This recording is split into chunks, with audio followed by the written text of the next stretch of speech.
그러면 내 이웃이 누구니까? 예수께서 대답하여 이르시되 어떤 사람이 예루살렘에서 여리고로 내려가다가 강도를 만나매 강도들이 그 옷을 벗기고 때려 거의 죽은 것을 버리고 갔더라.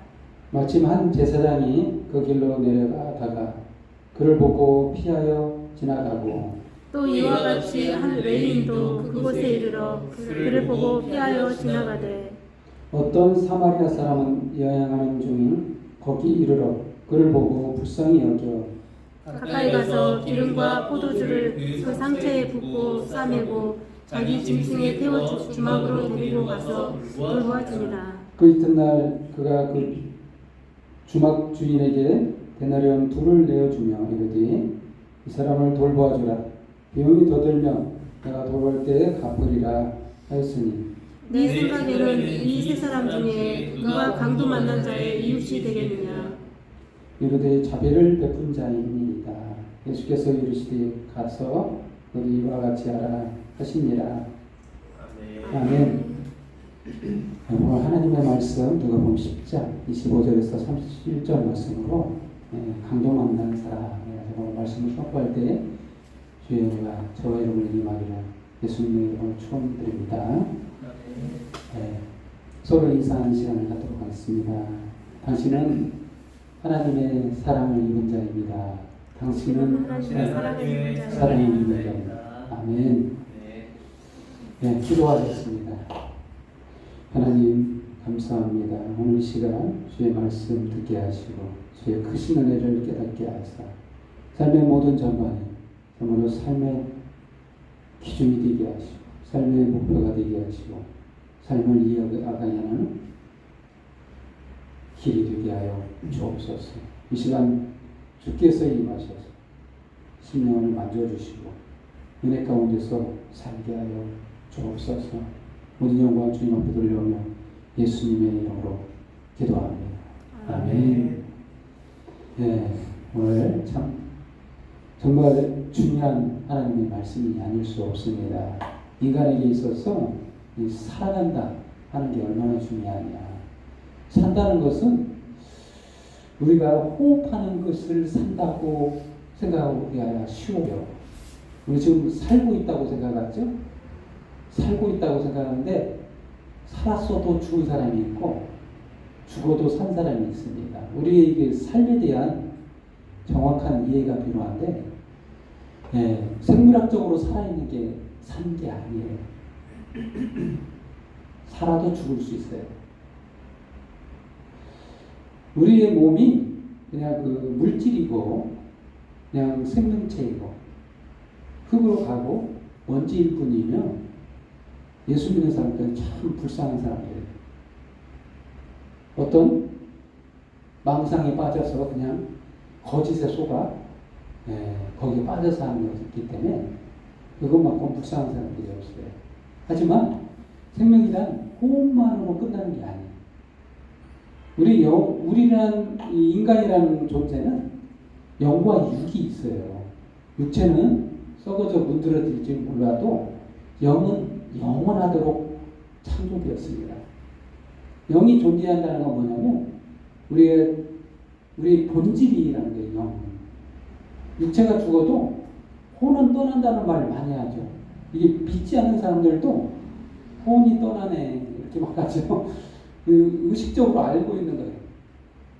인간에게는 이 육체뿐이고 생각이 없는 아무 생각이 없고 우리의 본질이 없다면 우리는 아무 생각 없이 그냥 쓰러지는 거예요. 우리의 본질은 이 마음과 정신에 있는 거예요. 육체란 마음과 정신을 싸고 있는 옷과 같은 겁니다. 옷이 죽는다고 해서 죽는 게 아니에요. 영은 살아있고 창조자에게 다시 돌아가게 돼 있어요. 그래서 여기서 중요한 문제, 영생의 문제가 얼마나 중요한가. 인간의 삶에 있어서 산다는 게 정확하게 어떻게 사는 거냐. 영생이라는 거예요. 제대로 살려면 영생을 알아요. 오늘 영생의 문제에 대해서 거론하고 있죠. 어떤 율법 교사가 질문을 하게 됩니다.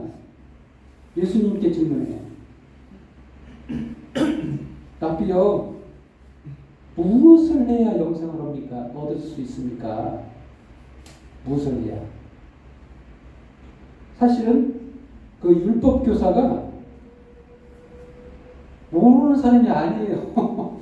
똑똑한 사람이에요. 다 배운 사람이고, 이걸 질문한 거는 자기도 몰라서 물어본 게 아닙니다. 알고 있지만 테스트해 보는 거예요, 예수님을. 당신이 그 선생님이지만 영생에 대해서 어떻게 이해하고 있느냐, 도대체 당신은 영생을 어떻게 봅니까? 라고 반문하는 것과 같은 질문이에요. 몰라서 묻는 게 아니에요. 어떻게 하면 영생을 얻느냐 하자 예수님이 답을 알려주는 게 아니라 네가 알고 있지 않느냐 식으로 율법에 기록됐으면 네가 어떻게 읽느냐라고 질문하고 있죠. 답을 알려주는 게 아니라 네가 알고 있지 않느냐 하면서 말하게 만들잖아요. 제대로 알고 있어요. 27절 말씀 대답하여 이르되 네 마음을 다하며 목숨을 다하며 힘을 다하며 뜻을 다하여 주 너의 하나님을 사랑하고 또한 그 이웃을 네 자신과 같이 사랑하라 하였나이다. 이게 무슨 말이냐면 하나님과 이웃을 사랑하라. 한마디로 알라라는 거예요. 하나님을 알아. 이 하나님을 안다는 것은 하나가 되는 거예요. 하나님과. 여러분 포도나무 비유처럼 예수님 말씀하신 것처럼 붙어 있어야 산다는 거예요. 하나님께. 제대로 대답한 거예요. 알고 있어요. 그래서 첫 번째 주제로 하나님과 이웃을 사랑하라. 그냥 소제목으로 하나님과 이웃을 사랑하라. 이렇게 말씀하신 거예요. 그래서 예수님께서 대답하기를 네 대답이 옳다. 이를 행하라. 그러면 살리라. 이렇게 말씀하신 거예요. 하나님과 이웃을 사랑하는 것은 이게 이 율법의 결론이죠. 10계명의 결론이죠. 10계명에서 4계명은 하나님을 사랑하고 나머지 4계명, 6계명은 이웃을 사랑하라는 말이죠. 이것을 결론을 내자면 하나님과 이웃을 사랑하는 말은 그 율법을 이루라는 말이잖아요.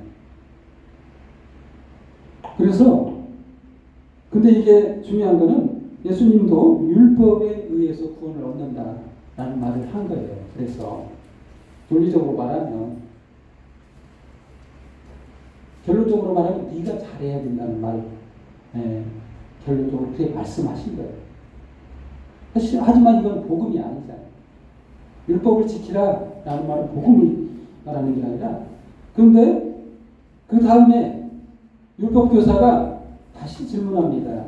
그러면 29절 말씀 그 사람이 자기를 옳게 보이려고 예수께 여짜오니 그러면 내 이웃이 누굽니까? 도대체 내가 행해야 될 율법을 행해야 될 이웃이 도대체 누굽니까? 이웃이 누군지를 모르겠다는 거예요. 통상적으로 이웃은 내 주변에 있는 사람을 이웃이라고 말하죠. 논리적으로 그렇게 하죠. 물론 그 본문 말씀으로 많은 설교들을 들었을 수 있어요. 만약에 이 말씀을 율법 학자가 읽으면 율법적인 해석이 나와요. 예를 들면 나도 사마리아 사람처럼 선하게 자비를 베풀어야 되겠구나. 이런 결론이 나는 게 율법 교사예요. 율법적 해석입니다. 하지만 예수님은 그러려고 이 글을 쓴 게 아니에요. 이렇게 말씀하신 게 아니에요. 복음은 그게 아니에요. 문자적으로 그냥 이해하면 너무나도 많은 걸 놓쳐요. 복음주의자가 해석해요. 이 말씀은 예수님의 의도하신 말씀이 도대체 무엇인가를 알아야 이 본문이 보여요. 그렇습니다. 그러면서 예수께서 대답합니다. 어떤 사람이 예루살렘에서 여리고로 향했어요. 이 어떤 사람이 도대체 누군지를 모르겠어요. 예루살렘에 거주했던 사람인지 하여튼 간에 예루살렘에서 세상 밖으로 나간다라는 의미죠. 예루살렘은 하나님 백성이 있는 곳, 여리고는 참 이게 물란하고 참 이게 하나님을 떠나서 사는 그러한 것과 같은 뉘앙스가 주어지는 그런 부분을 떠나고 있는 사람. 제가 하나님 백성하고 연관성은 있어요. 예루살렘에 살고 있었을 수도 있으니까. 그 어떤 사람이 강도를 만나요.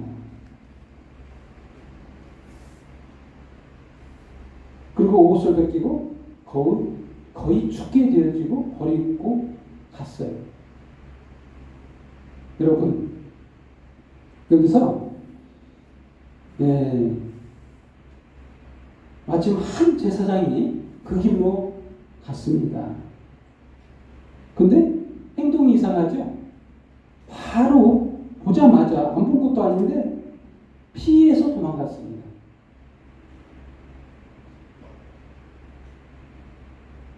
중요한 것은 봤는데 이게 수동적인 게 아니에요.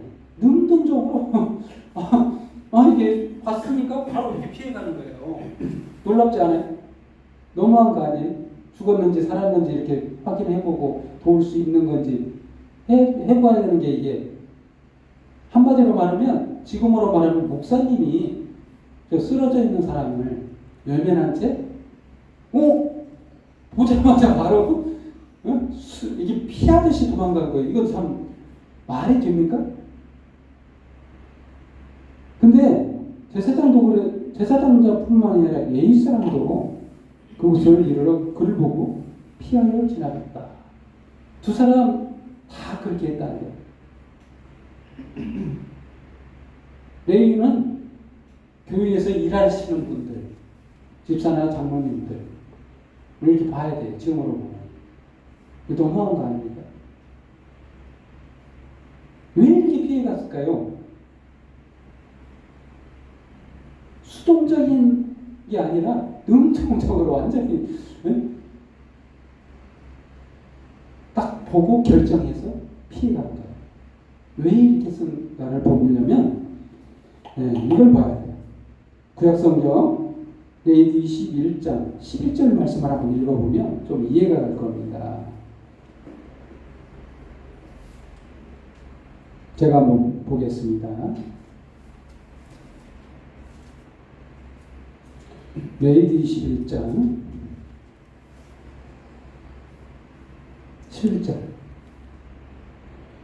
물론 여기가 레위기 21장이 제사장이 지켜야 할 규례에 대해서 써놓고 있는 말씀인데 그 중에서도 이 시체에 대한 규정이 있어요.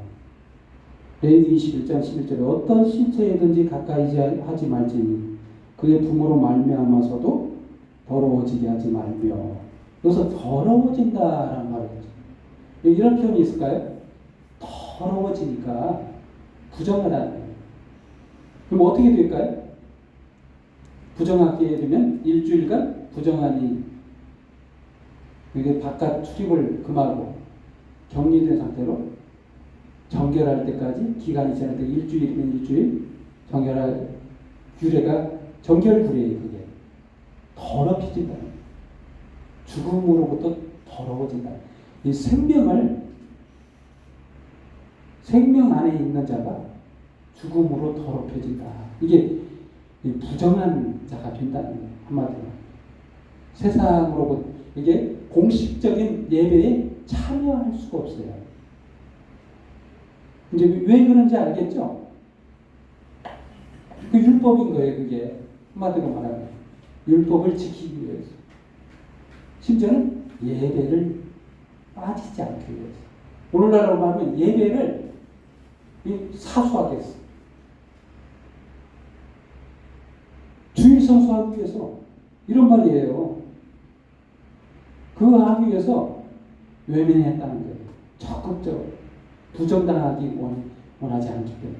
거기에는 율법은 지켰지만 제사장은 레위인은 뭐가 없냐면 사랑이 없어요. 거기에 사랑이 없는 거예요.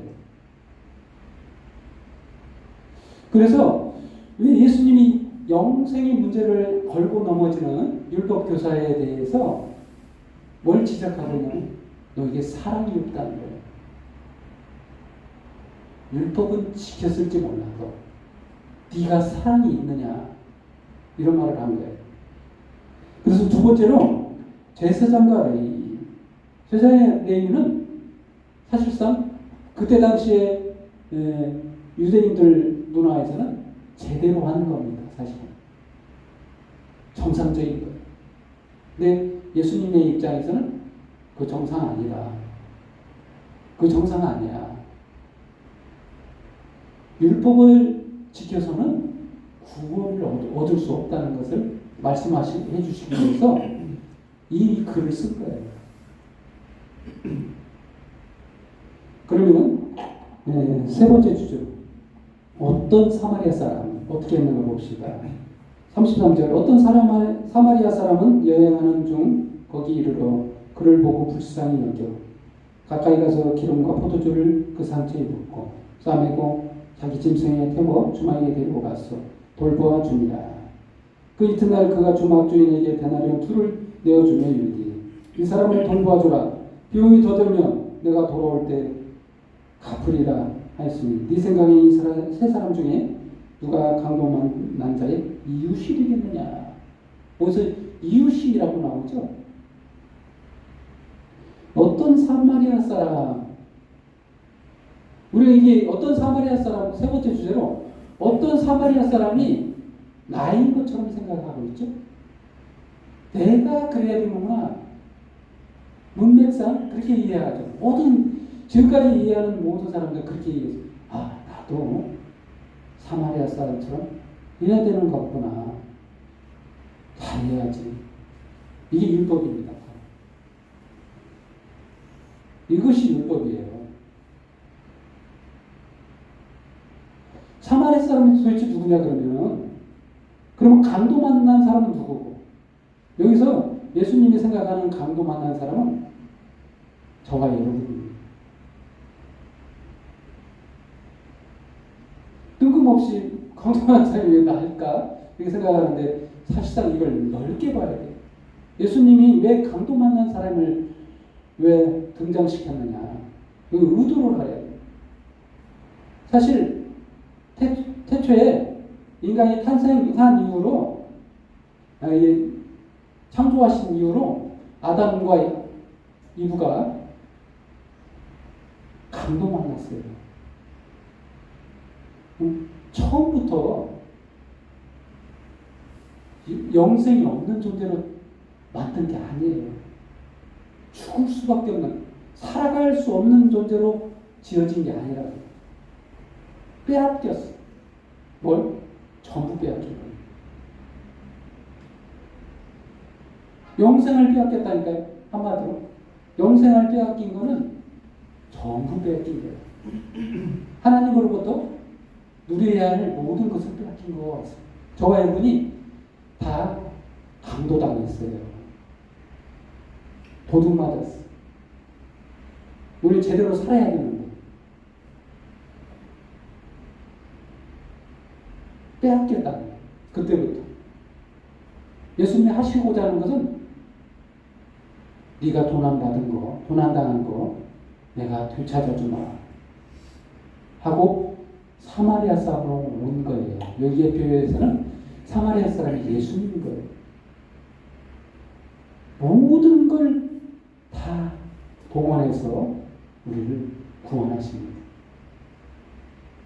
한마디로 십자가에서 자신을 다 내어주고 우리를 구원하십니다. 생명을 다시 주신 거예요. 영생을 다시 주신 거예요. 이 말을 한 거예요. 이 말. 지금 율법 교사는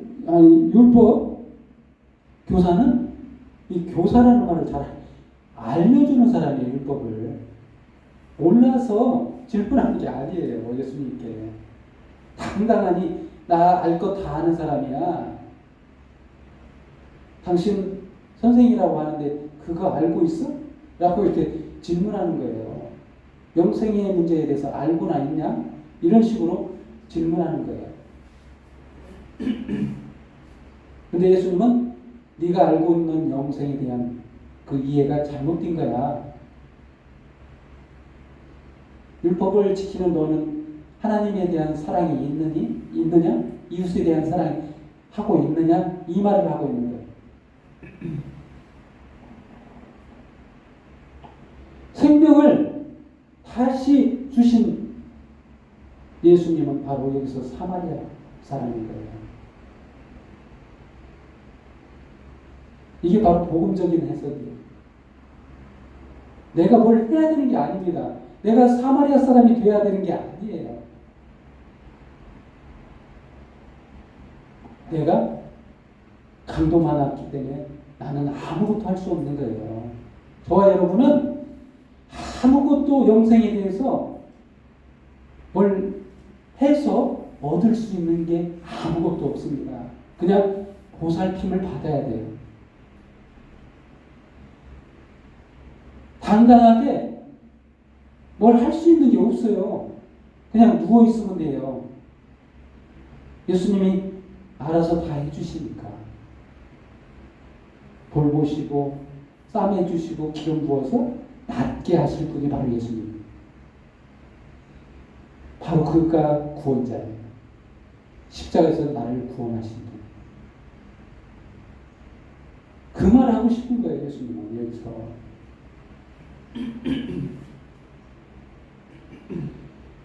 율법교사는 여기서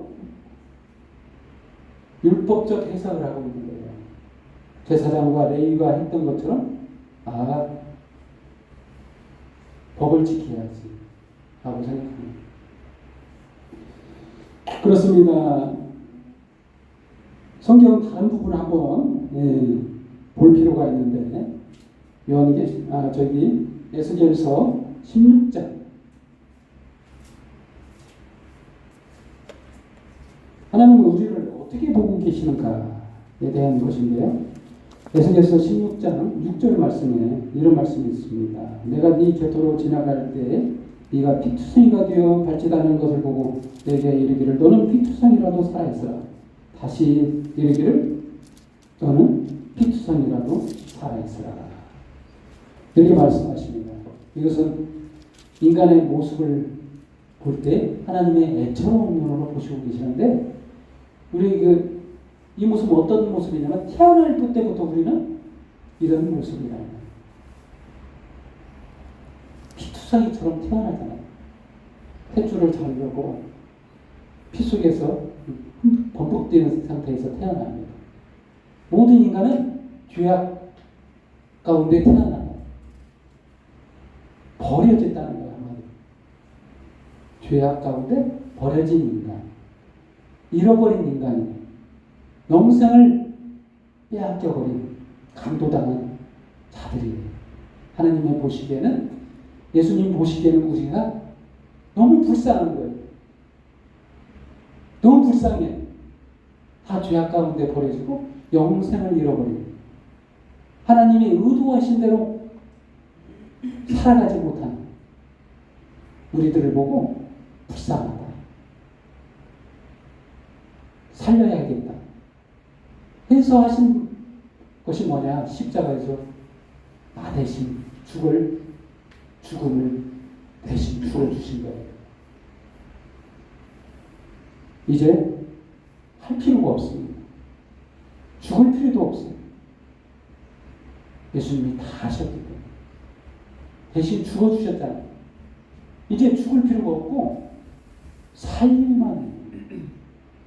살렸기 때문에. 영이 살아있잖아요. 본질이 살아있어요. 살아도 살고 죽어도 산다는 말을 예수님이 하셨잖아요. 왜? 영이 살아있기 때문에. 예수님이 살리셨기 때문에. 예수님이 모든 것을 살려내셨기 때문에 이제 영혼이 힘겨워하지 말고 힘들어하지 말고 제대로 마음껏 자유를 누리면서 살아가라. 이게 하나님의 마음이고 우리를 향하신 그분의 구별하신 하나님의 사랑인 거예요. 여기서 사마리아 사람 한번 그 마음을 들여다봅시다. 누가복음 10장 33절 말씀. 어떤 사마리아 사람은 여행하는 중 거기 이르러 그를 보고, 그를 봤어요. 똑같이 봤죠. 제사장이나 레위인처럼. 거기도 능동적으로 뭘 했냐면 첫 번째로 불쌍히 여겼어요. 이 마음은 하나님께 있는 마음이에요. 하나님으로부터 이 불쌍한 마음이 생겨나지 내 스스로 처음부터 불쌍한 이러한 감정이 내 안에 있을 수 없어요. 내 안에 스스로 창조되는 게 아니에요. 이 불쌍함은 하나님의 그 궁유, 그거예요. 아무나 불쌍히 여기지 않아요. 하나님으로부터 나온 그 마음에서부터 우러나는 마음이에요. 그게 바로 예수님의 마음. 저와 여러분을 향하신 생명을 살려내기 위해 원하시는 하나님의 그 사랑, 거기에 있는 거예요. 그래서 결론을 내리면 그렇습니다. 저와 여러분은 뭐 해야 되냐? 예수님의 말씀이죠. 결론입니다. 30절 말씀. 이런데 자비를 베푼 자입니다. 예수께서 이르되 가서 너도 이와 같이 하라. 뭘 해라고 또 이 말씀을 보면 나도 사마리아 사람처럼 해야 되겠나? 이런 말씀으로 오해할 수가 있죠. 근데 36절 말씀 보면은 이 생각에는 이 세 사람 중에 누가 강도만한 자의 이웃이 되겠느냐? 강도만한 자가 누구죠? 나예요. 나의 이웃이 누굽니까? 예수님이에요.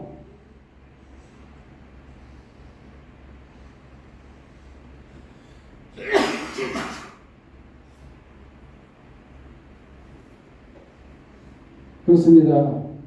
이웃이 누굽니까? 했던 그 율법교사가 질문했던 내 이웃이 누굽니까 도대체? 진정한 내 이웃, 나를 살게 하는 이웃, 그 이웃은 바로 예수님인 거예요.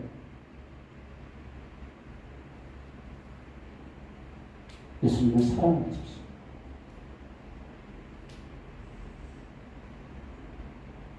자비를 베푼 자이니이다. 이웃이 자비를 베푼 사마리아 사람 이라고 말하고 있잖아요. 제가 한 말이 아니에요. 이웃을 예수님이라고 했어요. 한마디로 사마리아 사람, 강도 만난 사람, 저와 여러분인 거예요. 다 빼앗겼잖아요. 원래 누려야 돼요. 하나님이 우리에게 다 주셨어요. 창세기를 1장, 2장, 3장까지 쭉 읽어보면 별 볼 일 없는 인간으로 탄생시킨 게 아닌 인간이에요. 그냥 죽어라고 만든 게 아니라고요. 죄져서 죽으라고 존재케 했다? 하나님이 불의한 거예요. 그게 아니라 창조하고 세상을 다 창조한 다음에 마지막에 인간의 아담을 창조하고 아담에게 모든 것을 맡기셨어요. 세상을. 온 세상의 왕으로 삼으신 거예요. 여러분, 왕으로 삼으셨다니까요. 저와 여러분은 왕족이에요. 그 뿌리가. 이 왕족이 했던 우리에게 하나님이 다 주셨는데 빼앗겨 버렸어요. 에돔 동산에서도 쫓겨나고 다 잃어버린 거예요. 강도 만났어요. 이 강도는 누구냐? 여기서 예수님은 이 강도를 사단이라고 합니다. 우리가 생각하는 그런 강도가 아니고 예수님은 큰 그림으로 말씀하신 거예요. 네가 누려야 될 거 다 다 가지고 썼는데 다 잃어버렸어. 빼앗겨버렸어. 난 너에게 다시 줄 거야. 다 줄 거야. 너에게는 영생. 그건 원래부터 너에게 있던 거야. 라고 하시면서 자신을 다 내어주시면서 자신을 찢어버리고 자신에게 있던 생명을 우리에게 주셨잖아요. 다시 살게 하려. 그 예수님이 이웃을 사랑하시면 되는 거예요. 다른 할 필요 없어요. 뭘 할 필요가 없어요. 이미 왕이 됐는데 더 높은 자리에 올라갈 뭐가 있나요, 여러분? 한번 생각해 보세요. 하나님의 자녀가 된 게요, 왕이 된 거예요, 왕이. 그거보다 더 높은 지위가 어디 뭐 돼야 될 게 뭐가 있어요? 없잖아요. 왕이면 다 가진 자예요. 하나님의 자녀로 삼았다는 것은 다 주시겠다는 거예요. 다 네 거라는 거예요. 다시 그거를 회복시킨 거예요. 이 사마리아 사람 예수님이 하신 거야. 그런 이유 네가 사랑하라, 받아들이라는 거예요. 예수님의 그 사랑을 받아들이라는 거예요. 아멘. 기도하겠습니다. 하나님 아버지 감사합니다. 주님의 사랑이 강도 만났던 저희들에게 임해 참으로 이 큰 은혜 가운데 구원을 얻었습니다. 주여, 이러한 큰 은혜를 입을 만한 공로가 없으니 잘한 것도 없고, 잘한 것보다는 사실은 더 못한 것이 많은 저희들을 주님께서는 불쌍히 여기사 아무것도 할 수 없는 저희들을 받아주시고 주님의 그 큰 구원을 주시면 감사합니다. 오늘 시간 주님의 그 하신 그 말씀 가운데 저희를 향하신 주님의 사랑을 깨닫고 오늘 이 시간부터는 주님 바라보며 주님 사랑하며 살게 하옵소서. 모든 영광 주님 앞에 돌려오며 예수님의 이름으로 기도합니다. 아멘.